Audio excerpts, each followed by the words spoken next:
वरहमतुल्लाहि वबरकातुहू। मेरे मोहतरम भाई, आज की जो वीडियो है ना, ये आप सुनेंगे तो खुद मुझे ये अंदाज़ा है कि इसका तकरीबन ना दुनिया के अंदर 100 मर्द है ना, तो 99 मर्द इसी मर्ज़ का शिकार है। मोहतरम भाई, ये कोई बेहयाई वाली बात नहीं है, ये तो एक इलाज है। तो इलाज करना भी एक हमारे लिए ज़रूरी चीज़ है, क्योंकि अगर यही चीज़ हर मर्द के अंदर अल्लाह ने रख दी है, अगर यह चीज़ ना होती तो आगे नस्ल भी ना बढ़ती।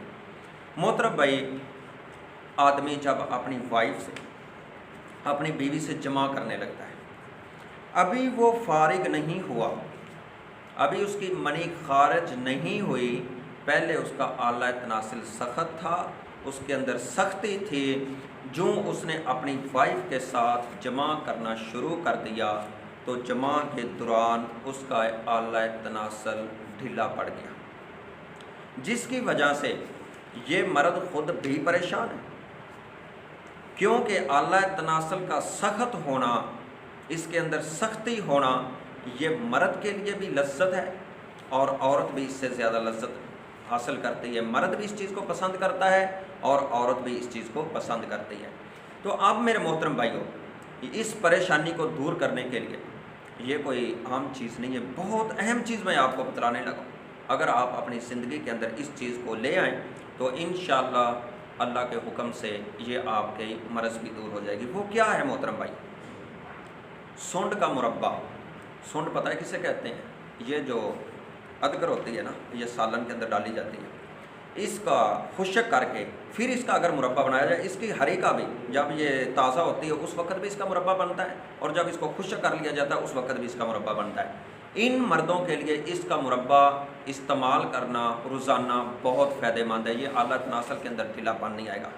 दूसरी बात मेरे मोहतरम भाई, जो कबूतर का गोश्त है ना, ये इन मर्दों के लिए बहुत ही बेहतरीन चीज़ है। आज के दिन तक आपको किसी ने बतलाया होगा, इंशाल्लाह आज ही हम आपको बतला रहे हैं। कबूतर का गोश्त इस्तेमाल करें, तितर का गोश्त इस्तेमाल करें, परिंदों के अंडे इस्तेमाल करें, और इसी तरह मुर्गी का अंडा जो है इसको इस्तेमाल करें। मुर्गी का अंडा जो है ना मोहतरम भाई, ये मर्द के लिए बहुत ही एक अल्लाह रब्बुल इज़्ज़त की तरफ से एक तोहफ़ा है। इसको अपनी ज़िंदगी के अंदर ना छोड़ा करें यार, इसको रोज़ाना एक उबाल के खा लिया करें या हाफ़ फ्राई करके अंडा लाजमन खाया करें। इसके अंदर वो जो सुरख मिर्च है वो नहीं मिलानी। एक और चीज़ मोहतरम भाई, चिड़ों का गोश्त, ये जो चिड़ियाँ होती हैं ना, चिड़े, इनका गोश्त खाया करें। इनके अंदर अल्लाह रब्बुल इज़्ज़त ने बहुत मर्द के लिए ताकत दी। हकीम लोग कहते हैं कि हमने ये चिड़ों के कैप्सूल बनाए, मैं कहता हूँ आप चिड़ों का गोश्त खाएं और इंशाल्लाह देखना कि ये कभी आपको इस परेशानी का सामना नहीं करना पड़ेगा। ज़िंदगी भर आप इससे छुटकारा हासिल कर लेंगे।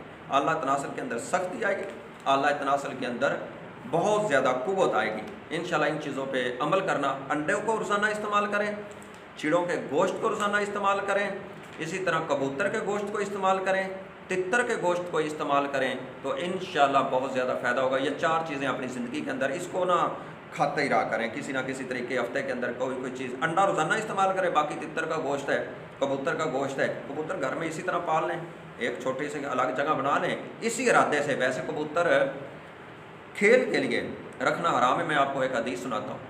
नबी पाक अलैहिस्सलाम मदीना पाक में बैठे हुए थे, तो एक जवान लड़का, एक कबूतर था, तो कबूतर के पीछे भाग रहा था। तो नबी पाक अलैहिस्सलाम ने फरमाया, शैतान के पीछे दौड़ रहा है, इसको खेल के तौर बहुत बुरा है। अल्लाह के रसूल ने क्या बोला? शैतान के पीछे जा रहा है। अब ये हमने उस हदीस के बारे नहीं जाना कि ये ना हो कि हम शरत या इसको और तरीके से खेल के लिए या वो उल्टे कामों के लिए इसको रख लें। इसी इरादे से आप रखें कि हम इनको पालेंगे, इनकी नस्ल आगे बढ़ेगी, फिर हम इनको खाएंगे, अपनी ग़िज़ा का हिस्सा बनाएंगे, ये आपके लिए हलाल है। इसी तरह कबूतर 2 ज़िबा कर लिए, उनका शोरबा बनाया, शोरबा पी लिया या वैसे खाया, तो इंशाल्लाह बहुत ज़्यादा फ़ायदा होगा। अस्सलाम।